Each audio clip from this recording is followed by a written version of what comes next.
Hello YouTubers, Sonic Ox here. Today is Saturday, March 23rd, 2024. This video is actually from a week or so ago. I received the GPS module and installed it in the Ox35 build. I decided to go with the HG LRC M10 GPS module, and it has the 5883, I believe, magnetometer compass built in. I don't intend to use really advanced GPS functions on the 3.5 inch, but I wanted to be able to, if I decided down the line that I wanted to use them. This particular unit, it has pretty good reviews online, and it's about maybe a third the price of the Matec that I usually use. So I thought I'd give it a try. I intend to do an extra bit of shielding on the cable. So here's what came in the package, the cable for it. There's a little sheet of stickers. There's the unit itself. Pretty small. Not as small, of course, as the mini ones that come with without the magnetometer. But this one is pretty small and light. Comes with a bit of heat shrink. There it is. It's got the cable hookup on it, and it's the GPS unit and magnetometer all in one board, and the pinout is listed really plainly on the unit. But I always make sure that I check that carefully. I want the pinout to correspond to the colors. There you can see it. If I can get it to focus.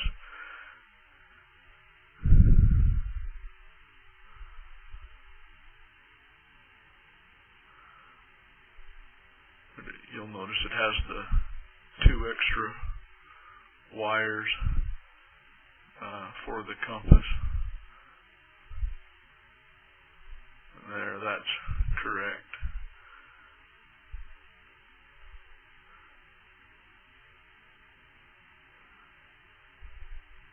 Come on.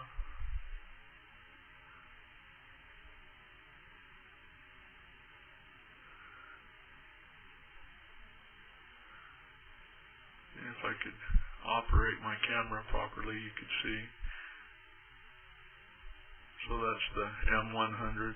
Yeah, it's got the SCL, the SDA receiver, or receive transmit 5 volt and ground. So I just make note of the colors. Here's a little holder I printed out of TPU. The little TPU that came with the B35 is too small for that particular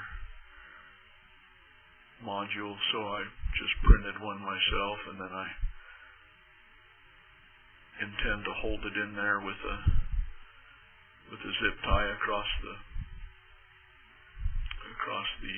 receiver antenna.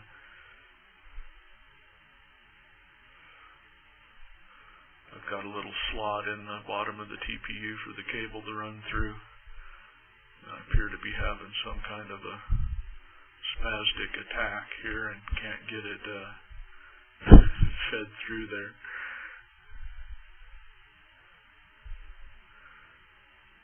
Just my sausage fingers don't work well for stuff that small. And the spasticity continues as I put it in there upside down. Yeah, you aren't going to get a good signal that way.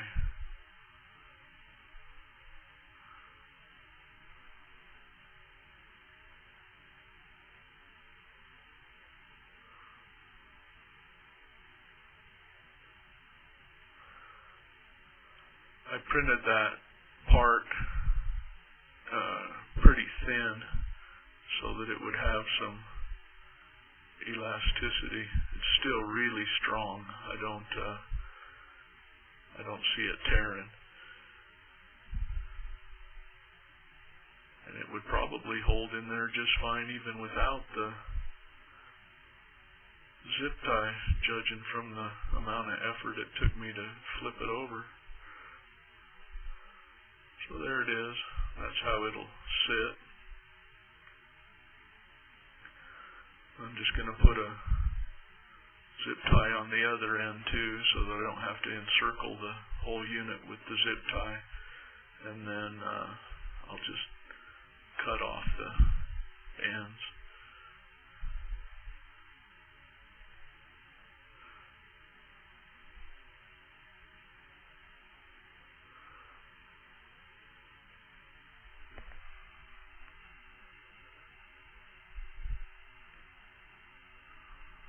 Here we go.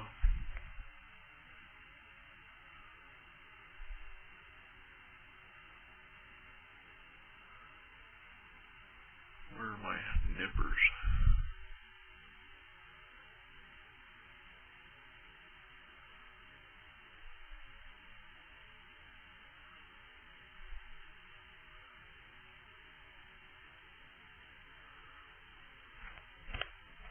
This video is already pretty long. I'm not going to take you through all the little soldering details, but I wanted to give you a good look at the unit itself and how it's going to fit on the Ox35.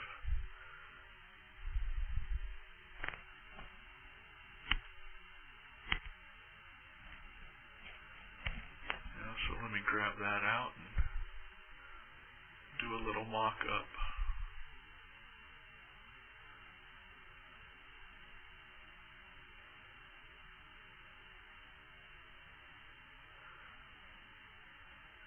So there's the Ox35 looking lonely. Still waiting for the O3 air unit. You can see in the box over there I did get the Integra goggles, so if I get the O3 air unit and get it installed, this one will be complete.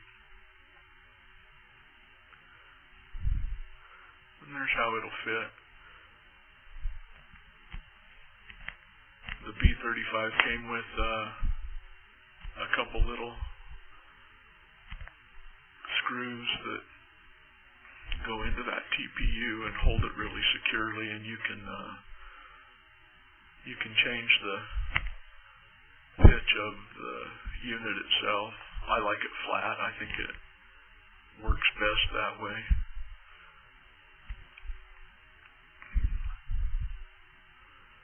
So there's the unit. I'm getting ready to solder it. Well, I'm getting ready to do some extra shielding.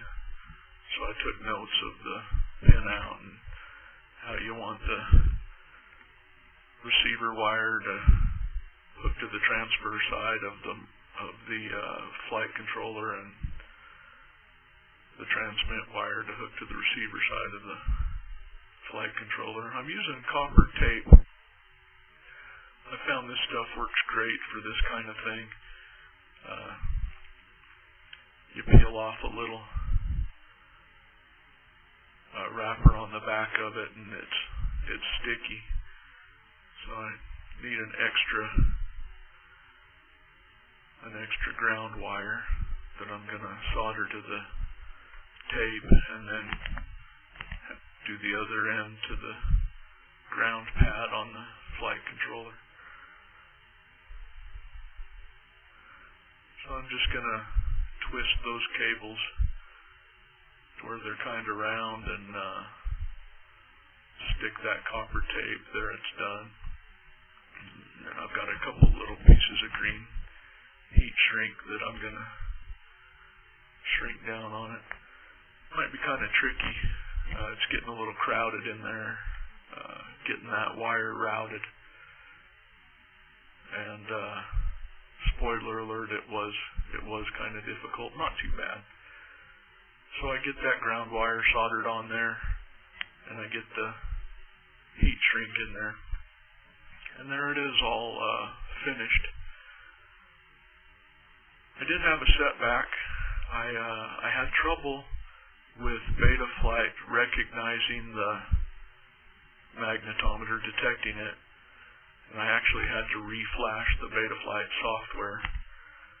And when I did that, and I got it to recognize the magnetometer, I noticed that in the last crash I must have blown an ESC. I couldn't get the motors to spin properly, and I think the ESC is bad. So that's a setback. That's going to be a $65 repair before this thing is even completed. But I'm going to replace the flight controller too. I don't know what all got damaged in that crash, but I do know that it doesn't like to connect to iNav software, only Betaflight, and that combined with the ESC problem, I'm going to replace the flight controller and the ESC. So I'll leave you guys there. I'm probably still a month out of getting the O3 Air unit, but won't be long now. It's just an update. Happy flying, amigos. Have a great day. Ox out.